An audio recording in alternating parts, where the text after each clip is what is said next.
So, yon mga kahabi, kay mga na-transfer. So, dara sila, tapok,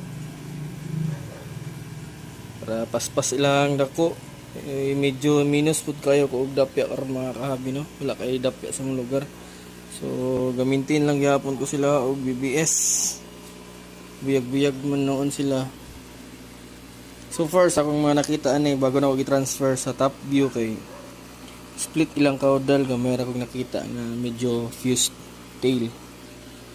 So buyag-buyag wapo sila and napa ko gihulat nga aquarium. So napay nahibilin dito mga kahabi para nag-abot sa aquarium nga isa dito na ko sila butang or mamili ko diri sa kuang 6 feet para transfer na ko sila. So tangilan ninyo mga kahabi, puhon, pakaon ko ani sila ha. Ang tusunod, dalay go ng Diyos.